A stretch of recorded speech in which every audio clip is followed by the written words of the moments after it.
दोस्तों सत श्री अकाल। मैं सतविंदर सिंह हाज़र हाँ लैके प्रोग्राम खास खबर ते एक नज़र। सब तो पहले मैं धन्यवाद करना चाहांगा पंजाब इंश्योरेंस का, जिन्हां दे सहयोग दे नाल ये प्रोग्राम तुहाडे तक हर हफ्ते पुजदा हुंदा है। खास खबर ते एक नज़र प्रोग्राम दे विच जिवें तुहानूं पता कि असीं पिछले हफ्ते दीयां जिहड़ियां सुर्खियां हन अखबारां दीयां उन्हां दे उत्ते जिहड़ी है चर्चा करते हैं। जे आप सब तो पहले गल करिए कि जिवें हिंदुस्तान दे विच इलैक्शन चल रहे हैं, 2014 के लोक सभा के जिहड़े है इलैक्शन चल रहे हैं, उस दियां खबरां जिहड़ियां हन हर BTA दे विच जिहड़ा है उसका बोलबाला रहा है पिछले हफ्ते भी। इस करके असीं भी जिहड़ी है पहलां उसकी ही गल करांगे। पंजाब दे विच जिवें तुहानूं पता है कि 30 अप्रैल नूं उत्थे वोटां हो गईयां। आम तौर पर शांतिपूर्वक जिहड़ियां हन वोटां होईयां। एक घटना विच जिहड़ी वापरी वो ये वापरी कि चोणां दे दौरान ही जिहड़े पटियाले के उम्मीदवार सन आम आदमी पार्टी के डॉक्टर धर्मवीर गांधी उन्हां ते जिहड़ा है एक उत्थे कौंसलर सी, उसका नाम लिखा कि उसने जिहड़ा है उहदे ते हमला किया और काफ़ी सारा उसनूं जिहड़ा जख्मी कर दिता।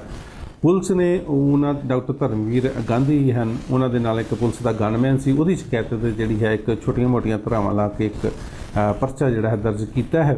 जबकि आम आदमी पार्टी के जिहड़े लीडर सन उन्हां दा ये कहना सी कि 307 का परचा होना चाहिए सी, क्योंकि इरादा कतल का जिहड़ा परचा हुंदा उहदे च जमानत जिहड़ी है छेती किते नहीं हुंदी, पर जिहड़ियां उन्होंने धरावां ला के पुलिस ने उहदे ते मुकदमा दायर कीता उहदे विच उसनूं ईजिली जिहड़ी है जमानत मिल जानी है। तो वो समझते कि शायद पंजाब सरकार दे करके जिहड़ी है उन्हां दा प्रॉपर जिहड़ा है परचा दर्ज नहीं होया। आने वाला ये समा दसेगा कि उस केस का अगे की बनता है।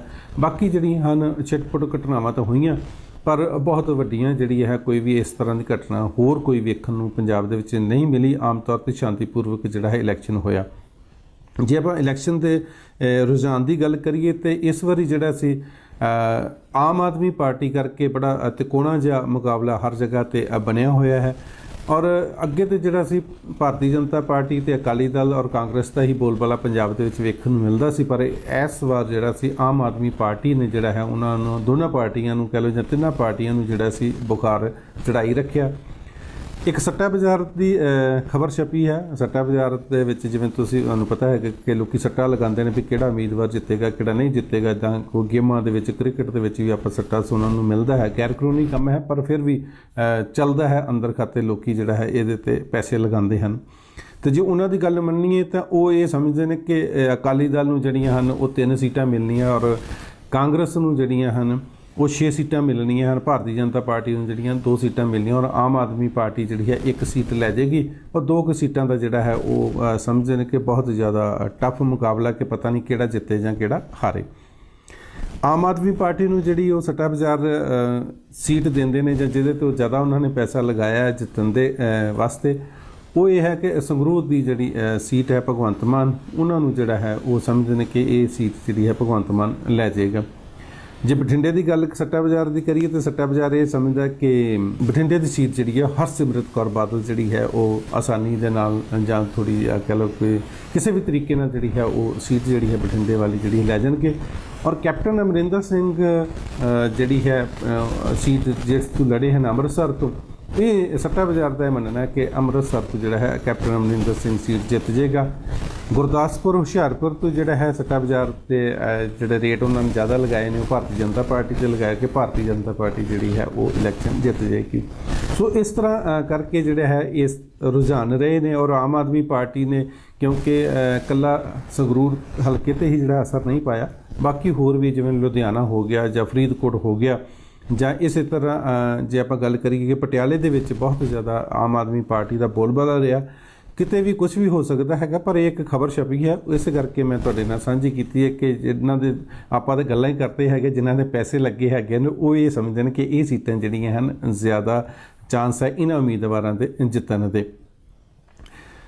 बाकी जे आप गल करिए कि चोणां दे विच जिवें कि वोटां खरीदण दीयां भी कुछ खबरां छपियां हन और ईवन कि एक बड़ी इंटरस्टिंग खबर ये छपी है कि किसी ने शिकायत की चोण कमीशन अगे कि एक कोई बंदा है कि उन्हें वोटां जिहड़ियां खरीद रहा है तो गुरुद्वारा गुरु ग्रंथ साहब उन्हें अपने घर ही रखे है तो उत्थे कसम चुकांदा है कि तुसीं मेरे ही उम्मीदवार नूं जिहड़ी जाके वोट पाओगे पैसे दे के, और उत्थे छापा मारिया तो उत्थे वाकई उन्होंने वेख्या कि इस तरह जिहड़ी है वो कार्रवाई चल रही है कि पैसे 500-500 रुपये दे रहे और कसम चुका रहे हैं कि जिहड़ा है कि तुसीं अपनी ਵੋਟ ਜਿਹੜੀ ਹੈ ਉਸੇ ਪਾਰਟੀ ਨੂੰ ਪਾਓਗੇ ਜਿਸ ਵਾਸਤੇ ਤੁਹਾਨੂੰ ਇਹ ਪੈਸੇ ਦਿੱਤੇ ਜਾ ਰਹੇ ਨੇ।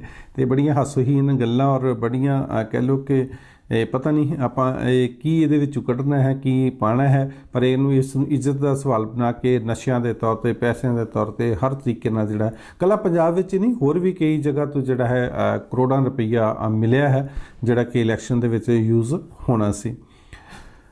ਕਾਲਾ ਧਨ ਬਹੁਤ ਜਿਹੜਾ ਹੈ ਲੱਗਦਾ ਹੈ ਇਲੈਕਸ਼ਨ ਦੇ ਵਿੱਚ, ਔਰ ਕਾਲੇ ਧਨ ਦਾ ਇੰਨੇ ਸਾਲਾਂ ਤੋਂ ਜਿਹੜਾ ਹੈ ਰੌਲਾ ਪਿਆ ਹੋਇਆ। ਰਾਮਦੇਵ ਹੈ ਉਸ ਨੇ ਬੜਾ ਰੌਲਾ ਪਾਇਆ ਕਿ ਵਿਦੇਸ਼ਾਂ ਦੇ ਵਿੱਚ ਜਿਹੜਾ ਕਾਲਾ ਧਨ ਹੈ ਉਸ ਨੂੰ ਜਿਹੜਾ ਹੈ ਲੈ ਕੇ ਆਓ, ਹਿੰਦੁਸਤਾਨ ਦੇ ਵਿੱਚ ਲੈ ਕੇ ਆਓ, ਪਰ ਪਿਛਲੇ ਕੁਝ ਦਿਨਾਂ ਤੋਂ ਜਿਹੜਾ ਹੈ ਉਹ ਚੁੱਪ ਹੈ, ਉਹਦੇ ਬਾਰੇ ਉਹ ਕੋਈ ਗੱਲ ਨਹੀਂ ਕਰਦਾ ਕਿਉਂਕਿ ਭਾਰਤੀ ਜਨਤਾ ਪਾਰਟੀ ਦੇ ਨਾਲ ਜਿਹੜਾ ਹੈ ਉਹ ਹੁਣ ਰਲ ਗਿਆ, ਉਹਦੀ ਜਿਹੜੀ ਹੈ ਉਹ ਸਪੋਰਟ ਕਰ ਰਿਹਾ।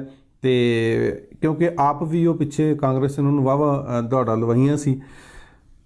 ਨਾਮਦੇਵ ਸੱਚਾ ਸੀ, ਕਾਂਗਰਸ ਸੱਚੀ ਸੀ, ਇਹ ਤਾਂ ਜਿਹੜਾ ਹੈ ਆਉਣ ਵਾਲਾ ਸਮਾਂ ਦੱਸੇਗਾ। ਪਰ ਇਹ ਸਾਰੇ ਮੈਨੂੰ ਲੱਗਦਾ ਹੈ ਕਿ ਜਿਵੇਂ ਕਹਿੰਦੇ ਵੀ ਸਾਰੀ ਜਿਵੇਂ ਦਾਲ ਹੀ ਕਾਲੀ ਹੈ, ਉਹ ਹਿਸਾਬ ਹੋਇਆ ਪਿਆ ਕਿ ਕਿਸੇ ਵੀ ਬੰਦੇ 'ਤੇ ਜਿਹੜਾ ਹੈ ਵਿਸ਼ਵਾਸ ਕਰਨਾ ਕੋਈ ਸੌਖਾ ਨਹੀਂ ਹੈ। ਪਹਿਲਾਂ ਉਹ ਕਾਲਾ ਧਨ ਦਾ ਰੌਲਾ ਪਾਉਂਦਾ ਸੀ, ਹੁਣ ਉਸ ਬਾਰੇ ਜਿਹੜਾ ਹੈ ਚੁੱਪ ਹੈ ਕਿਉਂਕਿ ਉਹਦੇ ਵਿੱਚ ਕਈ ਇਹੋ ਜਿਹੇ ਨਾਮ ਵੀ ਆਏ ਨੇ ਜਿਨ੍ਹਾਂ ਦੇ ਭਾਰਤੀ ਜਨਤਾ ਪਾਰਟੀ ਇਹ ਸਮਝਿਆ ਜਾਂਦਾ ਕਿ ਭਾਰਤੀ ਜਨਤਾ ਪਾਰਟੀ ਨੂੰ ਜਿਹੜਾ ਸਪੋਰਟ ਕਰਦੇ ਹਨ। ਤੇ ਇਸੇ ਕਰਕੇ ਜਿਹੜਾ ਹੈ ਰਾਮਦੇਵ ਵੀ ਉਹਨਾਂ ਨੂੰ ਸਪੋਰਟ ਕਰਦਾ ਤੇ ਇਹਨਾਂ ਦੇ ਅੰਦਰ ਖਾਤੇ ਪਤਾ ਨਹੀਂ ਕੀ ਸਮਝੌਤੇ ਹੋਏ ਹੋਣਗੇ, ਇਸੇ ਕਰਕੇ ਜਿਹੜਾ ਹੈ ਉਹ ਇਸ ਮਸਲੇ ਨੂੰ ਹੁਣ ਬਹੁਤਾ ਨਹੀਂ ਉਠਾ ਰਿਹਾ। ਪਰ ਸੁਪਰੀਮ ਕੋਰਟ ਜਿਹੜੀ ਹੈ ਹਿੰਦੁਸਤਾਨ ਦੀ, ਉਸ ਨੇ ਜਿਹੜੀ ਹੈ ਝਾੜ ਜ਼ਰੂਰ ਪਾਈ ਪਿਛਲੇ ਦਿਨਾਂ ਦੇ ਵਿੱਚ ਸਰਕਾਰ ਨੂੰ ਕਿ ਜੇ ਤੁਹਾਡੇ ਕੋਲ ਲਿਸਟ ਹੈਗੀ ਹੈ ਕਿ ਜਿਨ੍ਹਾਂ ਲੋਕਾਂ ਦਾ ਕਾਲਾ ਧਨ ਵਿਦੇਸ਼ਾਂ ਦੇ ਵਿੱਚ ਹੈ ਤਾਂ ਤੁਸੀਂ ਉਹ ਕਿਉਂ ਨਹੀਂ ਨਸ਼ਰ ਕਰਦੇ, ਕਿਉਂ ਨਹੀਂ ਬਾਹਰ ਲੈ ਕੇ ਆਉਂਦੇ। ਤਾਂ ਆਖਰਕਾਰ ਉਹਨਾਂ ਨੇ ਕੋਈ ਤਕਰੀਬਨ 90-95 ਲੋਕਾਂ ਦੇ ਜਿਹੜੇ ਹਨ ਉਹ ਨਾਂ ਦਿੱਤੇ ਹਨ ਸੁਪਰੀਮ ਕੋਰਟ ਨੂੰ ਕਿ ਇਹਨਾਂ ਲੋਕਾਂ ਦੀ ਸਾਡੇ ਕੋਲ ਲਿਸਟ ਆਈ ਹੈਗੀ ਹੈ ਤੇ ਜਿਨ੍ਹਾਂ ਦਾ ਸਮਝਿਆ ਜਾਂਦਾ ਕਿ ਵਿਦੇਸ਼ਾਂ ਦੇ ਵਿੱਚ ਨਾਂ ਜਿਹੜਾ ਪੈਸਾ ਹੈ, ਕਾਲਾ ਧਨ ਜਿਹੜਾ ਉਹਨਾਂ ਦਾ ਜਮ੍ਹਾਂ ਹੈ, ਉਹ ਕਾਲਾ ਧਨ ਆਵੇਗਾ ਕਿ ਨਹੀਂ ਆਵੇਗਾ ਇਸ ਨੂੰ ਤੇ ਜਿਹੜਾ ਹੈ ਬੜਾ ਲੰਬਾ ਸਮਾਂ ਲੱਗੇਗਾ। ਕਾਰਨ ਇਹ ਹੈ ਕਿ ਜੇ ਤੁਹਾਨੂੰ ਪਤਾ ਵੀ ਲੱਗ ਜਾਵੇ ਕਿ ਫਲਾਣੇ ਦੇਸ਼ ਦੇ ਵਿੱਚ ਫਲਾਣੇ ਬੰਦੇ ਦਾ ਇੰਨਾ ਪੈਸਾ ਜਿਹੜਾ ਹੈ ਉਹ ਪਿਆ ਹੋਇਆ, ਤਾਂ ਤੁਸੀਂ ਉਸ ਨੂੰ ਮੰਗਾਉਣ ਵਾਸਤੇ ਜਿਹੜਾ ਹੈ ਉਹ ਤੁਹਾਡੇ ਕੋਲ ਕੋਈ ਕਾਨੂੰਨ ਹੋਣਾ ਚਾਹੀਦਾ ਜਿਹੜਾ ਉਸ ਦੇਸ਼ ਦੇ ਨਾਲ ਤੁਹਾਡਾ ਸਾਂਝ ਹੋਵੇ, ਉਸ ਨਾਲ ਕੋਈ ਐਗਰੀਮੈਂਟ ਹੋਣਾ ਚਾਹੀਦਾ ਹੈ, ਅੰਡਰਸਟੈਂਡਿੰਗ ਹੋਣੀ ਚਾਹੀਦੀ ਹੈਗੀ ਹੈ ਕਿ ਤੁਸੀਂ ਉਹ ਜਿਹੜਾ ਹੈ ਧਨ ਜਿਹੜਾ ਮੰਗਾ ਸਕਦੇ ਹੈਗੇ ਹੋ। ਪਰ ਇਸ ਤਰ੍ਹਾਂ ਦੇ ਕਾਨੂੰਨ ਕੋਈ ਵੀ ਜਿਹੜੇ ਹਨ ਅਜੇ ਤੱਕ ਬਹੁਤੇ ਐਗਜ਼ਿਸਟ ਨਹੀਂ ਕਰਦੇ, ਇਸ ਕਰਕੇ ਕਾਲਾ ਧਨ ਆਉਣ ਦੀ ਜਿਹੜੀ ਹੈ ਸੰਭਾਵਨਾ ਬਹੁਤ ਘੱਟ ਹੈ। ਦੇਸ਼ ਦੇ ਅੰਦਰ ਜਿਹੜਾ ਕਾਲਾ ਧਨ ਹੈ ਉਸ ਨੂੰ ਹੀ ਤੁਸੀਂ ਜੇ ਅਗਰ ਬਾਹਰ ਲੈ ਆਉਂਦੇ ਤਾਂ ਉਹਦੇ ਨਾਲ ਵੀ ਜਿਹੜੀ ਹੈ ਦੇਸ਼ ਦੀ ਜਿਹੜੀ ਹੈ ਪੋਜੀਸ਼ਨ ਹੈ ਫਾਈਨੈਂਸ਼ੀਅਲੀ ਉਹ ਵੀ ਜਿਹੜੀ ਹੈ ਬਹੁਤ ਉਹਦੇ 'ਤੇ ਵਧੀਆ ਪ੍ਰਭਾਵ ਜਿਹੜਾ ਹੈ ਪੈ ਸਕਦਾ ਹੈ। ਸੁਪਰੀਮ ਕੋਰਟ ਨੇ ਇਸ ਦਾ ਨਾਂ ਲਿਆ ਹੈ, ਆਮ ਆਦਮੀ ਪਾਰਟੀ ਵੀ ਕਿਉਂਕਿ ਇਸ ਚੀਜ਼ ਨੂੰ ਬੜਾ ਉਛਾਲਦੀ ਹੈ।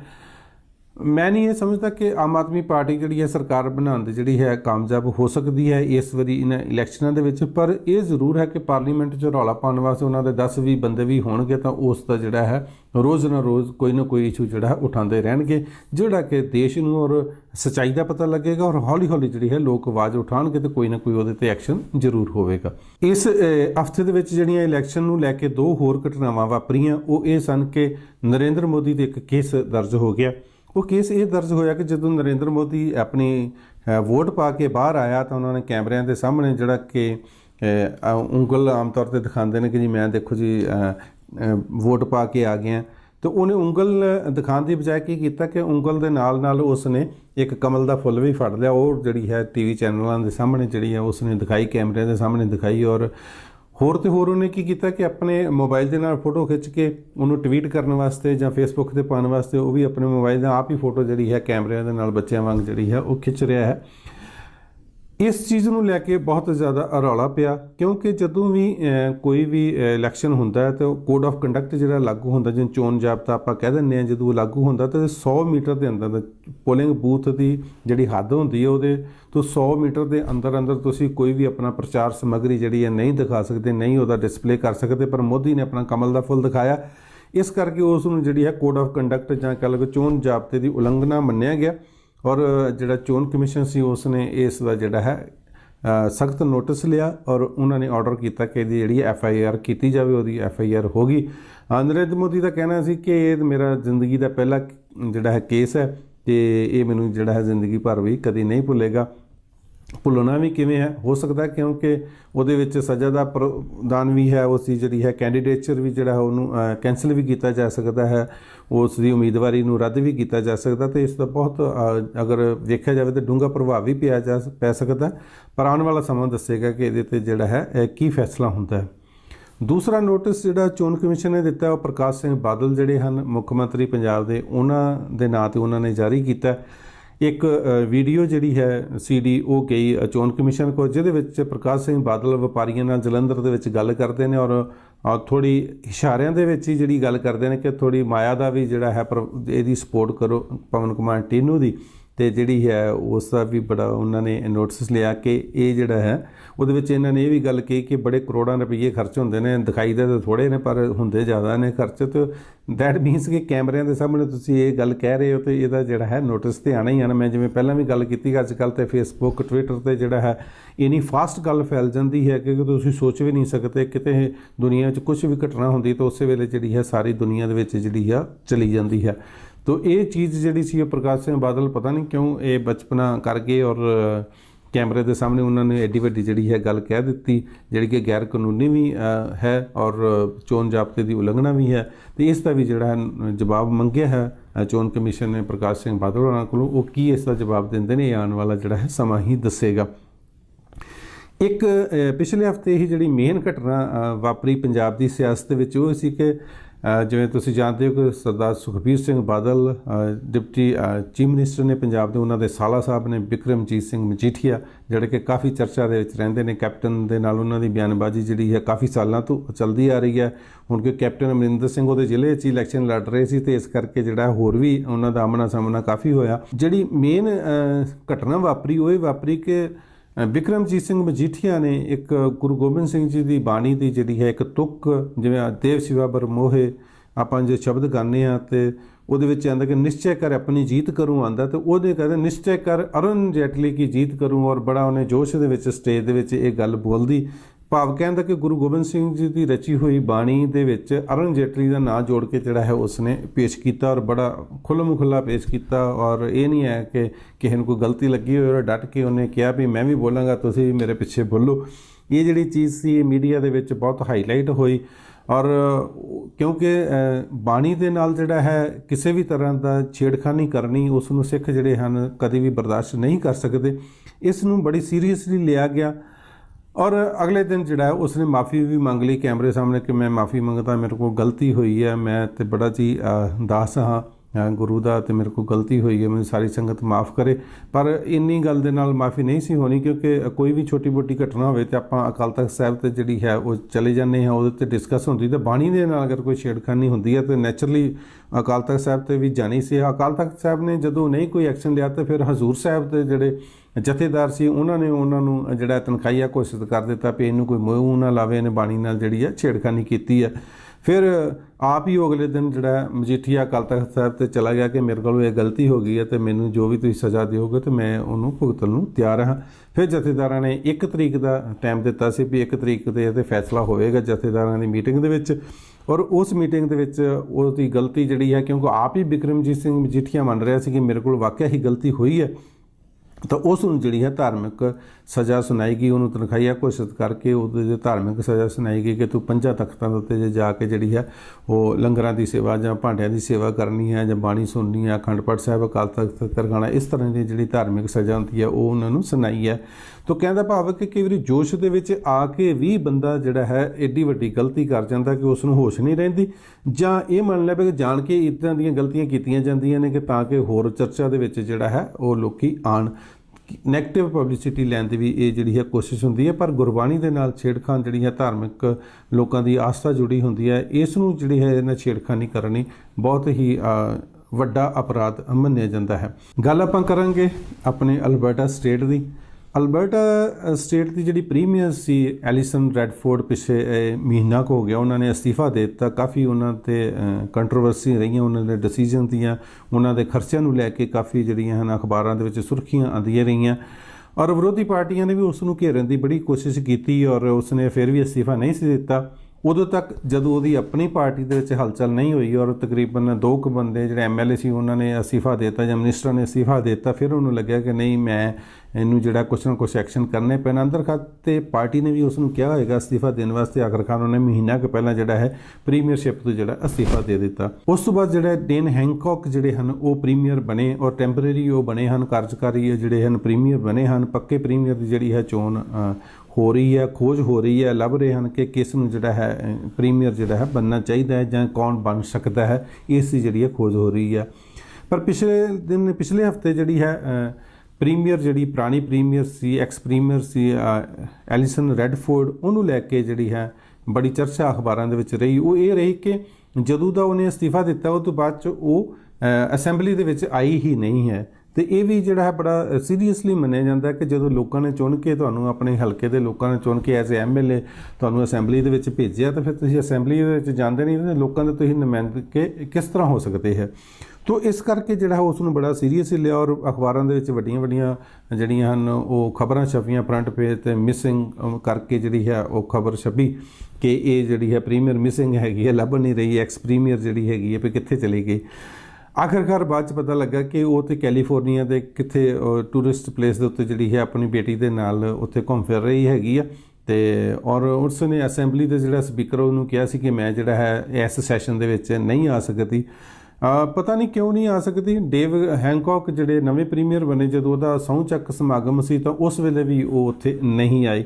ਅਤੇ ਜੇ ਤੁਸੀਂ ਹੁਣ ਪਾਰਟੀ ਨੇ ਤੁਹਾਨੂੰ ਜ਼ਿੰਮੇਵਾਰੀ ਦਿੱਤੀ ਸੀ, ਤੁਸੀਂ ਐਜ਼ ਏ ਪ੍ਰੀਮੀਅਰ 'ਚ ਸੇਵਾ ਕੀਤੀ ਹੈ, ਜਿਹਨੇ ਤੁਹਾਨੂੰ ਅੱਗੇ ਨਹੀਂ ਕੰਮ ਚੱਲਿਆ ਜਾਂ ਨਹੀਂ ਚਲਾ ਪਾਏ, ਜਾਂ ਪਾਰਟੀ ਤੁਹਾਨੂੰ ਕਹਿੰਦੀ ਹੈ ਕਿ ਨਹੀਂ ਤੁਸੀਂ ਅਸਤੀਫਾ ਦੇ ਦਿਓ, ਤਾਂ ਮਤਲਬ ਇਹ ਨਹੀਂ ਹੈ ਕਿ ਤੁਸੀਂ ਵੀ ਸਟੇਟ ਤੋਂ ਹੀ ਬਾਹਰ ਚਲੇ ਜਾਓ। ਤੁਸੀਂ ਆਪਣੇ ਤੁਹਾਡੇ ਜਿਹੜੇ ਜਿਨ੍ਹਾਂ ਹਲਕੇ ਦੇ ਲੋਕਾਂ ਨੇ ਤੁਹਾਨੂੰ ਚੁਣ ਕੇ ਭੇਜਿਆ ਉਹਦੀ ਨੁਮਾਇੰਦਗੀ ਤੁਹਾਨੂੰ ਜ਼ਰੂਰ ਕਰਨੀ ਚਾਹੀਦੀ ਹੈ। ਔਰ ਕਾਨੂੰਨ ਵੀ ਇਹਦੇ ਵਿੱਚ ਬੜੇ ਸਖਤ ਹਨ ਕਿ ਹਰ MLA ਨੂੰ ਜਿਹੜਾ ਹੈ ਉੱਥੇ ਜਦੋਂ ਵੀ ਸੈਸ਼ਨ ਹੋਵੇ ਅਸੈਂਬਲੀ ਦਾ ਤਾਂ ਉੱਥੇ ਹਾਜ਼ਰ ਹੋਣਾ ਜ਼ਰੂਰੀ ਨੇ। ਤਾਂ $100 ਜਿਹੜੇ ਹੈ ਉਹ ਕੱਟੇ ਜਾਂਦੇ ਨੇ ਤੁਹਾਡੇ ਡੇਲੀ। ਪਰ ਸ਼ਾਇਦ ਉਸ ਨੇ $100 ਦੀ ਵੀ ਪਰਵਾਹ ਨਹੀਂ ਕੀਤੀ ਹੈਗੀ। ਸ਼ਾਇਦ ਉਹਨੂੰ ਨਮੋਸ਼ੀ ਸਮਝਦੀ ਹੈ ਕਿ ਮੈਂ ਜਿੱਥੇ ਪ੍ਰੀਮੀਅਰ ਸੀ ਮੇਰੇ ਨਾਲ ਹੁਣ ਐਜ਼ ਏ ਮੈਂ MLA ਆਲੇ ਦੁਆਲੇ ਬੈਠਾਂਗੀ ਅਤੇ ਮੇਰੇ ਆਲੇ ਦੁਆਲੇ ਉਹੀ MLA ਬੈਠੇ ਹੋਣਗੇ ਜਿਨ੍ਹਾਂ ਦੀ ਮੈਂ ਬੌਸ ਸੀ।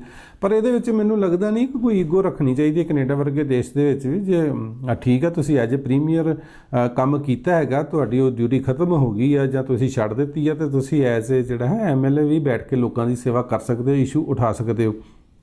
ਕੱਲ੍ਹ ਦੀ ਖਬਰ ਹੈ ਕਿ ਆਪਣੇ ਜਿਹੜੇ ਡੇਨ ਹੈਂਕੌਕ ਜਿਹੜੇ ਨਵੇਂ ਪ੍ਰੀਮੀਅਰ ਬਣੇ ਨੇ, ਉਹਨਾਂ ਨੇ ਵੀ ਇੱਕ ਫੰਡ ਰੇਜ਼ਿੰਗ ਡਿਨਰ ਦੇ ਵਿੱਚ ਪਾਰਟੀ ਦੇ ਵਿੱਚ ਜਿਹੜਾ ਹੈ ਉਹਨਾਂ ਨੇ ਇਸ ਚੀਜ਼ ਦਾ ਅਫਸੋਸ ਜਤਾਇਆ ਕਿ ਪਿੱਛੇ ਸਾਡੀ ਸਰਕਾਰ ਕੋਲੋਂ ਜਿਹੜੀਆਂ ਹਨ PC ਸਰਕਾਰ ਕੋਲੋਂ ਜਿਹੜੀਆਂ ਹਨ ਕੁਝ ਗਲਤੀਆਂ ਹੋਈਆਂ, ਉਹਦੇ ਵਾਸਤੇ ਜਿਹੜੀ ਹੈ ਮੈਂ ਮਾफ़ੀ ਮੰਗਦਾ ਲੋਕਾਂ ਦੇ ਕੋਲੋਂ। ਔਰ ਲੋਕਾਂ ਦਾ ਵਿਸ਼ਵਾਸ ਥੋੜ੍ਹਾ ਇਸ ਪਾਰਟੀ ਤੋਂ ਡੋਲਿਆ ਹੈ, ਉਸ ਵਾਸਤੇ ਵੀ ਉਹਨਾਂ ਨੂੰ ਖੇਤ ਵੀ ਹੈ ਔਰ ਉਹਦਾ ਅਫਸੋਸ ਵੀ ਉਹਨਾਂ ਨੇ ਪ੍ਰਗਟ ਕੀਤਾ। ਤੋ ਦੈਟ ਮੀਨਸ ਕਹਿੰਦਾ ਕਿ ਅਗਰ ਪ੍ਰੀਮੀਅਰ ਜਿਹੜੀ ਐਕਸ ਪ੍ਰੀਮੀਅਰ ਸੀ ਰੈਡਫੋਰਡ, ਅਗਰ ਉਸ ਕੋਲ ਕੋਈ ਗਲਤੀਆਂ ਹੋਈਆਂ ਨੇ ਤਾਂ ਠੀਕ ਹੈ, ਉਸ ਨੂੰ ਐਡਮਿਟ ਕਰਨਾ ਚਾਹੀਦਾ ਔਰ ਅੱਗੇ ਤੋਂ ਆਪਣੇ ਸੁਧਾਰ ਦਾ ਜਿਹੜਾ ਹੈ ਉਹ ਕੰਮ ਕਰਨਾ ਚਾਹੀਦਾ ਕਿ ਮੈਂ ਵਧੀਆ ਅੱਗੇ ਤੋਂ ਕੰਮ ਕਰਾਂ, ਫਿਰ ਦੁਬਾਰਾ ਵੀ ਪ੍ਰੀਮੀਅਰ ਜਿਹੜੀ ਹੈ ਬਣ ਸਕਦੀ ਹੈ। ਪਰ ਇਸੇ ਤਰ੍ਹਾਂ ਲੋਕਾਂ ਕੋਲੋਂ ਰੁੱਸ ਕੇ, ਪਾਰਟੀ ਕੋਲੋਂ ਰੁੱਸ ਕੇ ਕਿਤੇ ਦੂਰ ਚਲੇ ਜਾਣਾ, ਇਹਦੇ ਵਿੱਚ ਮੈਨੂੰ ਕੋਈ ਰੈਡਫੋਰਡ ਦੀ ਜਿਹੜੀ ਹੈ ਉਹ ਕੋਈ ਵੀ ਸਿਆਣਪ ਨਜ਼ਰ ਨਹੀਂ ਆਉਂਦੀ। ਸੋ ਇਹ ਹੁਣ PC ਪਾਰਟੀ ਵੀ ਮਹਿਸੂਸ ਇਹ ਕਰ ਰਹੀ ਹੈ ਕਿ ਉਹਨਾਂ ਦੇ ਕੋਲੋਂ ਵੀ ਕੁਛ ਨਾ ਕੁਛ ਗਲਤੀਆਂ ਹੋ ਰਹੀਆਂ, ਕਿਉਂਕਿ ਕਾਫੀ ਲੰਬੇ ਸਮੇਂ ਤੋਂ ਜਿਹੜਾ ਹੈ PC ਪਾਰਟੀ ਅਲਬਰਟਾ ਦੇ ਵਿੱਚ ਰਾਜ ਕਰਦੀ ਹੈ ਔਰ ਲੋਕ ਇਸ ਦੀ ਕਾਫੀ ਰਿਸਪੈਕਟ ਵੀ ਕਰਦੇ ਹਨ। ਔਰ ਇਹ ਕੁਛ 1-2 ਸਾਲਾਂ ਦੇ ਵਿੱਚ ਕੁਛ ਇੱਦਾਂ ਦੀਆਂ ਘਟਨਾਵਾਂ ਵਾਪਰੀਆਂ ਕਿ ਥੋੜ੍ਹਾ ਲੋਕਾਂ ਦਾ ਵਿਸ਼ਵਾਸ ਡੋਲਿਆ, ਜਿਸ ਨੂੰ ਕਿ ਡੇਵ ਹੈਂਕੌਕ ਨੇ ਵੀ ਐਡਮਿਟ ਕੀਤਾ ਔਰ ਉਸ ਨੂੰ ਸੁਧਾਰਨ ਦਾ ਉਹਨਾਂ ਨੇ ਵਾਅਦਾ ਵੀ ਕੀਤਾ ਹੈ। ਸੋ ਦੋਸਤੋ, ਇਹ ਸਨ ਇਸ ਹਫ਼ਤੇ ਦੀਆਂ ਕੁਝ ਖਾਸ ਖਬਰਾਂ ਜਿਨ੍ਹਾਂ ਦੇ ਉੱਤੇ ਤੁਹਾਡੇ ਨਾਲ ਚਰਚਾ ਕੀਤੀ ਹੈ। ਆ ਸਕੇ ਤੁਹਾਨੂੰ ਇਹ ਪ੍ਰੋਗਰਾਮ ਪਸੰਦ ਆਇਆ ਹੋਵੇਗਾ। ਤੁਸੀਂ ਆਪਣੇ ਵਿਚਾਰ ਅਗਰ ਦੇਣਾ ਚਾਹੁੰਦੇ ਹੋ, ਕਿਸੇ ਵੀ ਤਰ੍ਹਾਂ ਦੀ ਫੀਡਬੈਕ ਦੇਣਾ ਚਾਹੁੰਦੇ ਹੋ, ਤਾਂ ਤੁਸੀਂ jagpunjabitv@gmail.com 'ਤੇ ਜਿਹੜਾ ਹੈ ਆਪਣਾ ਮੈਸੇਜ, ਆਪਣਾ ਸੁਝਾਅ ਜਿਹੜਾ ਹੈ ਦੇ ਸਕਦੇ ਹੋ। ਤਾਂ ਦੋਸਤੋ, ਇੱਥੇ ਮੈਨੂੰ ਦਿਓ ਇਜਾਜ਼ਤ। ਅਗਲੇ ਹਫ਼ਤੇ ਫਿਰ ਨਵੀਆਂ ਖਬਰਾਂ ਦੇ ਨਾਲ ਤੁਹਾਡੇ ਸਨਮੁਖ ਪੇਸ਼ ਹੋਵਾਂਗੇ। ਪਿਆਰ ਭਰੀ ਸਤਿ ਸ਼੍ਰੀ ਅਕਾਲ।